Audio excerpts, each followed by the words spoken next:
¿cómo están? Sé que un año se pasa muy rápido y bueno, aquí estamos en el aniversario del Global Show. La verdad que ha sido un año bastante diferente y no usual. Este proyecto inició con la idea de difundir conocimiento médico para todas las personas en común, no solamente para personas de salud. Y bueno, quiero agradecerle a cada uno de ustedes que ha estado pendiente de estos videos y bueno, espero que les haya servido de mucho. Pero hoy no es la excepción, así que he preparado un video con una invitada de talla acerca de un tema que es muy común y muy prevalente y que estoy seguro que todos deberíamos conocer al respecto. Y, por cierto, este video viene con sorpresas. Así es, por ser el video de aniversario, durante el video habrá una parte donde diré la palabra secreta. Cuando salga esta palabra, lo que tienes que hacer es ir a mi Instagram y mandarme esa palabra por mensaje, decirme tu nacionalidad y si eres de Perú, si eres de Lima o no. Y podrás acceder a todos estos premios que verás a continuación. Para esto hay ciertos requisitos que hay que cumplir, que son estar suscrito a mi canal de YouTube, seguirme en mi página de Instagram y seguir a mis 2 auspiciadores. Bueno, eso ha sido todo y ahí nos vemos. Como dije en la pre-introducción, el día de hoy vamos a hablar de un tema que se podría decir que es similar a esto de la pandemia del SARS-CoV-2. No es un virus, pero es una bacteria que ha afectado a muchas personas en diversos países y el Perú no es la excepción. Es por eso que para hablar de esta bacteria quise invitar a una máster de máster. Ella no es cualquier médico. Ella es nada más y nada menos que la doctora Claudia Azanedo, gastroenteróloga y máster en endoscopía avanzada. Muchas gracias, doctora, por aceptar la invitación y bienvenida a Checo Global Show. Gracias a ti, Luis José, por la invitación, encantada de participar y sobre todo hablar de ese tema tan importante porque sí, lo has introducido muy bien y digamos que es un huésped que a veces es incipiente, no sabemos que está por ahí, pero en realidad muchos lo tienen como invitado no deseado en el estómago. Así que creo que sí es muy importante porque nos da muchos riesgos y síntomas que a veces dejamos pasar por alto, pero que van a ver que tienen consecuencias importantes a futuro. Así que encantada de estar acá. Bueno, doctora, empecemos entonces. ¿Qué es el Helicobacter pylori? Ok, el Helicobacter pylori, como bien lo dijiste, es una bacteria, ¿sí? Si queremos ser más específicos, es un bacilo curvo. ¿Qué significa esto? Es una bacteria alargadita, ¿sí? Curvada, y que tiene dentro de su anatomía, por decirlo así, unas colitas que son como un sacacorchos, ¿sí? Se llaman flagelos y tienen especie de sustancia que se llama adhesinas. ¿Por qué es importante y por qué hablo de esto? Es básicamente porque estas dos partes de su composición van a hacer que el Helicobacter pylori pueda quedarse adherido, así como lo dice la palabra adhesina, al estómago. ¿Por qué? Porque al Helicobacter le gusta el ambiente ácido, no le gusta entonces estar en la boca, ni estar en el esófago, ni estar en el intestino, le gusta el estómago. Entonces, lo que va a hacer cuando ingrese al estómago es quedarse como un sacacorcho, adherirse ahí a las paredes del estómago. ¿Para qué? Para promover que se genere más ácido y que se pueda quedar ahí en el hábitat que quiere y que se pueda reproducir y quedarse ahí por el resto de sus días. Así es. Dato curioso, justamente su nombre es debido a la ubicación donde fue encontrado, ¿no?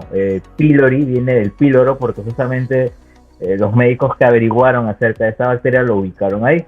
Y el Helicobacter justamente es por la forma que tiene esta bacteria, que es pequeñísima. Más o menos son 3.5 micrómetros de largo y 0.5 micrómetros de ancho, por ahí un aprox, pero que puede ser muy letal, ¿no?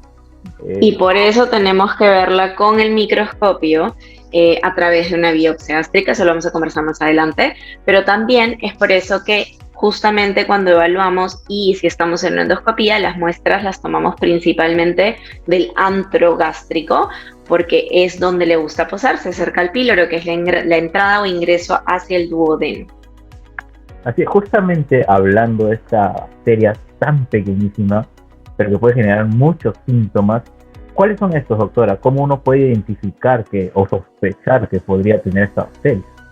Ya, es curioso. En general, en países tercermundistas como nosotros, donde la calidad de agua no es pues la adecuada, ¿sí? Eh, Casi 50% de la población tiene o ha tenido en algún momento Helicobacter pylori en su estómago, ¿sí? El tema está en que muchos de estos son asintomáticos. ¿Qué significa? No llegan a presentar síntomas importantes o en su efecto, muchas veces lo que creo yo, es que tienen síntomas tan ligeros o tan vagos que en verdad no consideran que amerite ir al médico. ¿Por qué? Porque el Helicobacter pylori me puede dar desde gases, ¿sí? Balonamiento, hinchazón, eructos, que a veces uno lo puede asumir como simplemente por algo que comió, ¿no? Porque si es verdad hay alimentos fermentables que nos pueden dar gases, nos pueden dar dispepsia, que en su momento tengo entendido lo has tocado, pero también puede dar náuseas, puede darme un dolor urente como una quemazón en la zona del epigastrio o la zona superior del abdomen, ¿sí? Puede darme pérdida de apetito también, pero también puede darme inclusive clínica de una úlcera gástrica o una úlcera duodenal, ¿sí? Eso ya lo tocaríamos más como complicaciones un poquito más adelante, pero sí es un síntoma frecuente. Muchos pacientes que debutan con sangrados digestivos incluso, o la famosa melena, que son las deposiciones negras, negras como brea, producto de un sangrado, resulta que son por úlceras. El 95% de úlceras son debido al Helicobacter pylori en nuestro medio. Entonces, puede ir desde no tener nada, solo tener gases eventuales, o lo que muchos presentan también es que de un momento a otro notan mayor sensibilidad a las comidas. Antes toleraban cualquier tipo de alimento sin problemas y de repente notan que las harinas o las grasas les caen un poquito más pesado, les da llenura, les da hinchazón, más eructos con sabor a la comida y por eso acuden, ¿no? Y dentro de eso nos damos cuenta que tienen Helicobacter pylori. Oh, qué interesante y qué tan amplia la variedad de síntomas que, digamos, pueden parecer algo simple, una simple indigestión por ahí, pero que quizás detrás de eso algo mucho más severo, ¿no? Justamente, doctor, hablando de eso, digamos, una persona que puede tener estos síntomas, que acude a un gastroenterólogo, ¿cómo se hace el diagnóstico? ¿Existe alguna prueba, digamos, fácil de hacer? Por ahí a veces se ven redes que mencionan el test de aliento. ¿Sirve de diagnóstico de eso? Sí, en realidad sí. Hay distintos métodos no invasivos y métodos invasivos. Cuando hablamos en medicina de diagnósticos, siempre vamos a tener un gold estándar o estándar de oro, que va a ser la prueba con la que nosotros nos vamos a guiar, ¿sí? Lo que de todas maneras nos confirmaría y las demás las vamos a comparar con ella para ver qué tan cercano o qué tan sensibles y específicas pueden ser para que confiemos en ella en un diagnóstico. Entonces, el gold estándar siempre va a ser ver al Helicobacter pylori en una biopsia del estómago, que eso lo hacemos a través de una endoscopía alta, ¿sí? Sedamos al paciente, ingresamos con un endoscopio a través de la boca y tomamos biopsias de la zona del antro del estómago. Y detalle importante, si el paciente ha estado tomando antiácidos, lo que hacemos es tomar biopsias también de la zona del cuerpo del estómago, porque ya sabemos que el Helicobacter migra un poco hacia arriba cuando nosotros vamos disminuyendo el nivel de acidez, ¿sí? Entonces esto también siempre lo menciono y es importante, porque a veces puede pasar que un paciente se sienta mal, le hacen una endoscopía, toman solo 1 o 2 biopsias de esa zona y salen negativas, y después de un tiempo van a otro consultorio, insisten quizás con un test de aliento u otra prueba y ahí sí sale positivo. Entonces, quizás las biopsias no fueron tomadas del lugar adecuado. Entonces, es el gold estándar cuando son tomadas adecuadamente y por eso acostumbramos tomar 5 biopsias del estómago de distintas partes, ¿sí?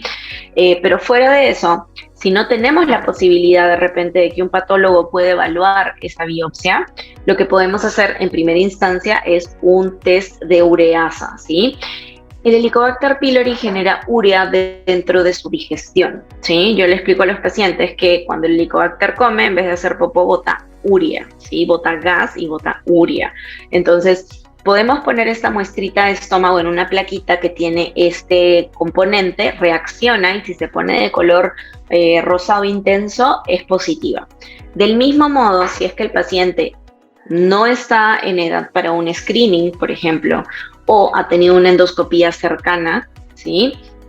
Lo que podemos hacer son exámenes no invasivos como el que mencionas, que es el test de aliento, ¿sí?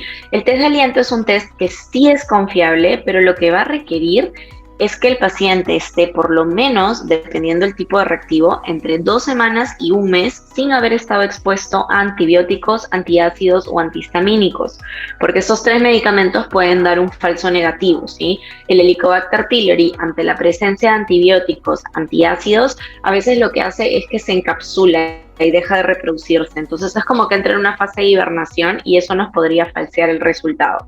Pero si el paciente cumple con estos criterios, lo que vamos a hacer es pedirle que vaya en ayunas sin haberse lavado los dientes, porque vamos a evaluar el aliento.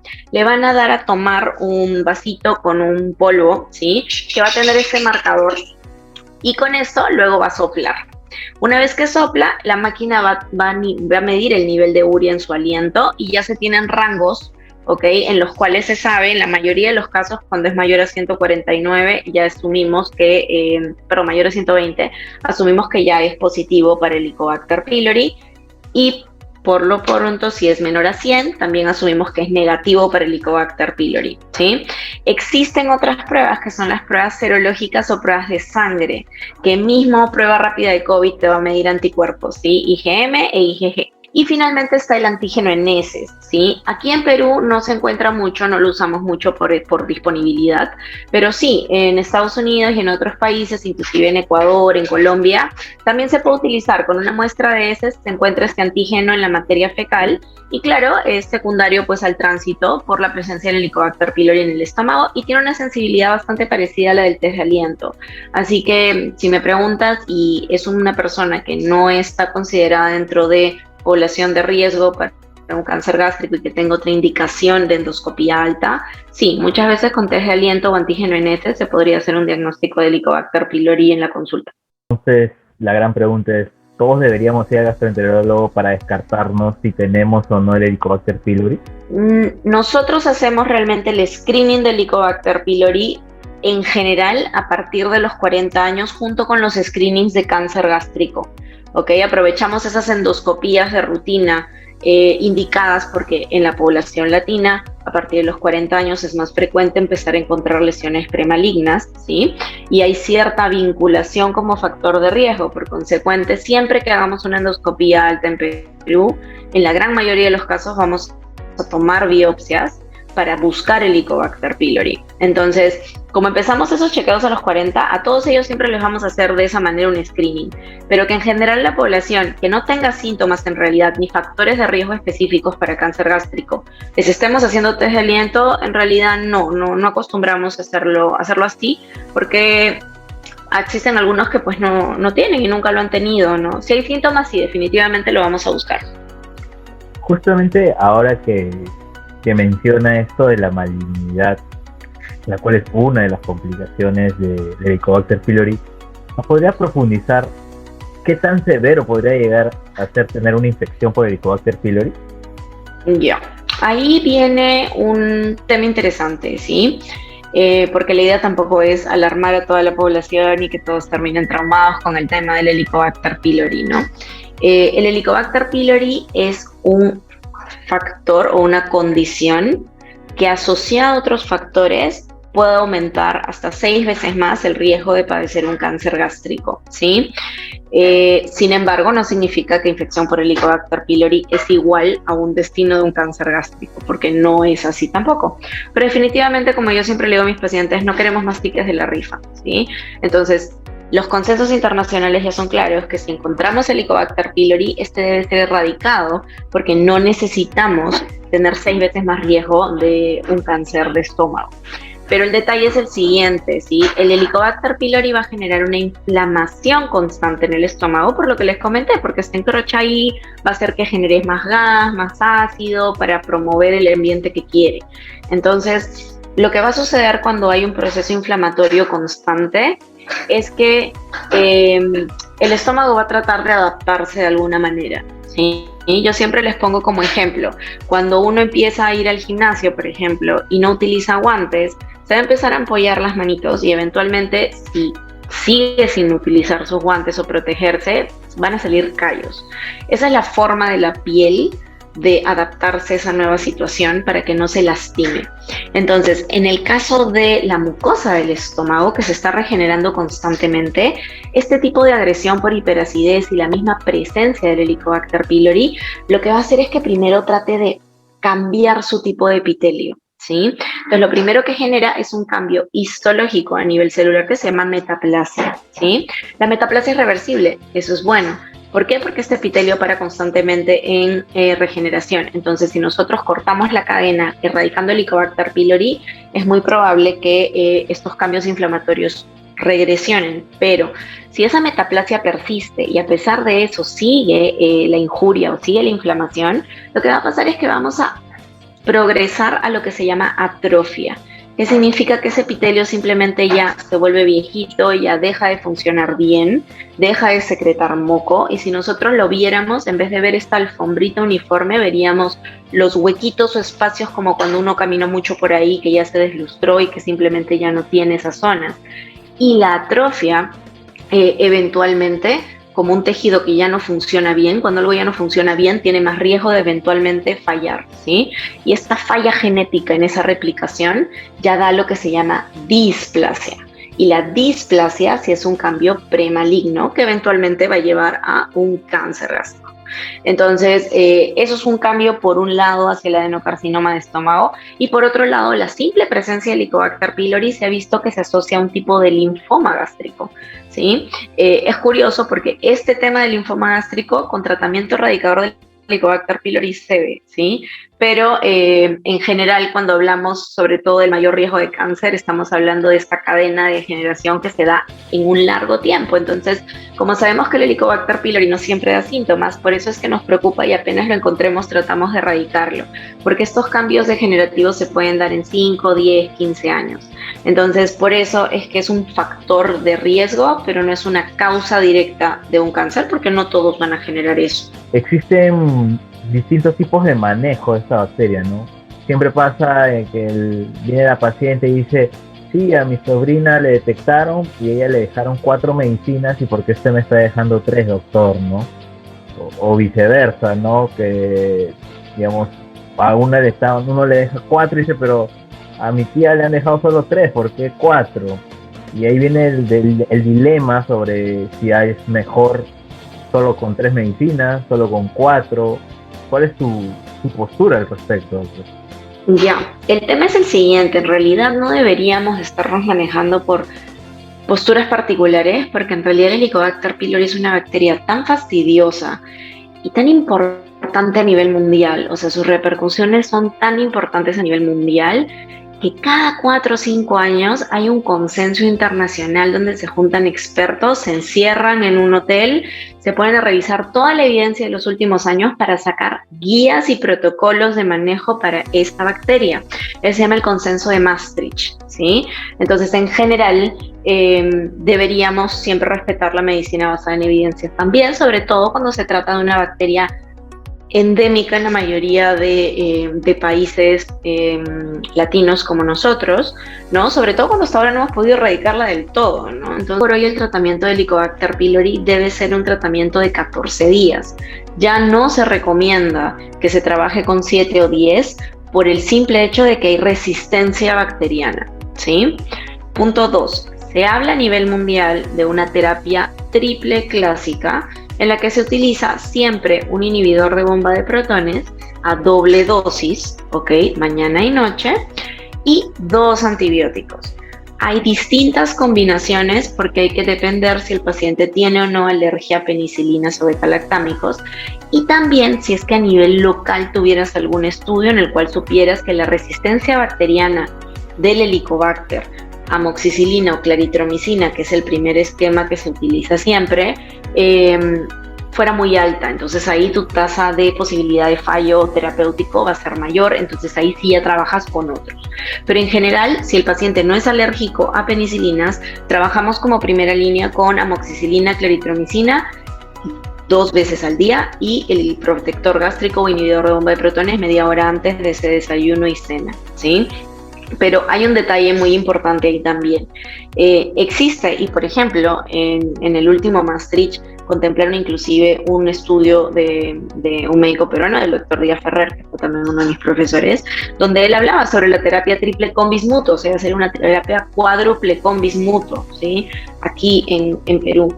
Y sí, porque el bismuto, por un lado, nos ayuda a tolerar un poco los síntomas de gastritis, ¿no? Pero por otro lado, el bismuto potencia la acción antibiótica de estos medicamentos que estamos usando. Entonces, el único problema con el bismuto también es que tienes que adecuarlo al paciente, porque el bismuto estreñe. Entonces, tienes un paciente estreñido de fondo y le piensas dar dosis altas de bismuto por 14 días, es muy probable que te abandonen el tratamiento por el tema de los eventos adversos, ¿no? Porque no es una alergia, pero es un evento adverso del tratamiento. Entonces, el principal detalle con el Helicobacter pylori, con el tratamiento de Helicobacter pylori en realidad, es conseguir que el paciente complete sus 2 semanas. Pero es muy importante que nosotros podamos definir que el Helicobacter se fue. Entonces, sí es súper importante explicarle a ese paciente que al mes de tratamiento necesitamos ese test de aliento si se sienta bien. ¿Y esto por qué es? Porque si yo tengo un paciente que, Dios no quiera, resulta que de acá a 1 año, 6 meses o 2 años, vuelve a tener Helicobacter pylori positivo, yo necesito saber si en verdad ese Helicobacter de la vez pasada se fue o si es el mismo y fue resistente. Entonces, porque es que a veces el paciente dice, no, pero ella le dieron otro antibiótico que era 3 veces al día y no 2 veces al día. Uno, porque a veces son alérgicos a amoxicilina y si es así tenemos que jugar con otras alternativas. A veces usamos tetraciclinas o a veces algunas quinolonas. Y lo otro es también porque si yo sé que hubo resistencia o en su defecto esa persona no confirmó la erradicación, personalmente yo no me la voy a jugar con el mismo esquema porque hay chance de que en verdad haya podido fallar esa terapia. Y es pesado y tedioso y costoso tomar 14 días de medicamentos. Entonces, a veces decimos, ok, para mejorar las posibilidades, ataco con otro tipo de arma, entonces cambio por completo mi esquema. Pero no son esquemas que se nos ocurren a nosotros, ¿sí? Todas estas guías ya tienen esquemas de primera, segunda, tercera línea, ¿sí? E inclusive, si ya pasó una tercera línea y no lo hemos podido erradicar, en realidad ahí lo que se busca es o un cultivo de Helicobacter pylori para buscar una sensibilidad específica, o en su defecto, en caso no contemos con eso, porque ahorita, por ejemplo, nosotros no contamos con ello, lo que hacemos es hacerles seguimientos endoscópicos para ver que no haya metaplasia, displasia, ninguno de estos cambios que te expliqué que ameriten que sigamos insistiendo, porque también es verdad que a veces hay pacientes que más molestias les da el tratamiento que estar con su Helicobacter. Entonces dicen, yo estoy asintomático con mi Helicobacter y más es lo que me siento mal cuando tomo las pastillas. Entonces, todo eso es algo que hay que sopesar y ver, ¿ok? Pero básicamente el esquema general son 2 antibióticos con el protector gástrico con o sin bismuto y por 14 días de todas maneras y con confirmación de erradicación de terapia 1 mes después.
tengan parasitosis cuando les hacemos exámenes de heces. Entonces, claro, a veces no son Yardiashis o parásitos o amebas importantes patógenas que les va a dar estas diarreas, abscesos y demás, pero sí son otros parásitos que también contribuyen a estos gases, hinchazón. Entonces, en general, para una salud digestiva adecuada no es no comer cosas frescas. Muchos pacientes con Helicobacter vienen diciendo, ya me traumé y como solo verduras cocidas o solo frutas cocidas. Y no es eso, las verduras frescas tienen propiedades, tienen antioxidantes, vitaminas, minerales importantes. Es solamente saber desinfectarlas. Entonces, usar desinfectantes de frutas y verduras y asegurarnos de la calidad del agua es lo que en realidad a mis pacientes les resulta de la mejor manera. Y tengo varios que ya tienen más de 5 años sin recidivas, cuidándose de esa manera.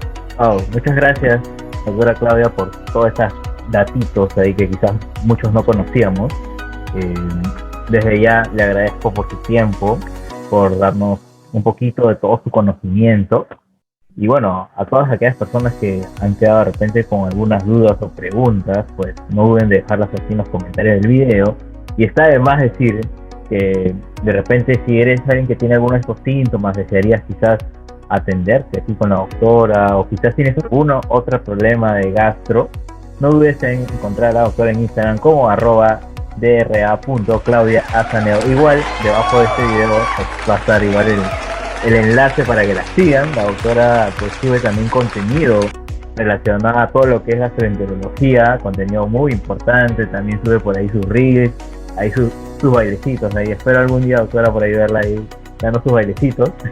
Pero nada, de verdad, muchas gracias por toda esta información brindada, y de verdad un gustazo nuevamente haber sido invitada aquí a Choques Lover Show hoy que estamos de aniversario, un año de aniversario de este programa. Espero que una vez más haya sido de su agrado para todos ustedes, y bueno, nos estamos viendo en un próximo capítulo. Buenas noches con todos. Buenas noches, muchas gracias, cuando quieras. Y nada, haremos un reel en colaboración entonces más adelante, después de que salga tu aniversario. Que vengan muchos más, cuídense. Gracias a todos. Luego. Amigos, y la palabra clave es Choques Lovers. Espero que lo hayas escuchado, y si no es Choques Lovers. Así que ya sabes, ve a mi Instagram, mándame la palabra secreta, dime de qué nacionalidad eres, y si eres de Perú, dime si eres de Lima o no. Y recuerda haber seguido los pasos para poder entrar al concurso, que en breve será por un Instagram Live en Instagram como @dr.choceslover. Recuerda que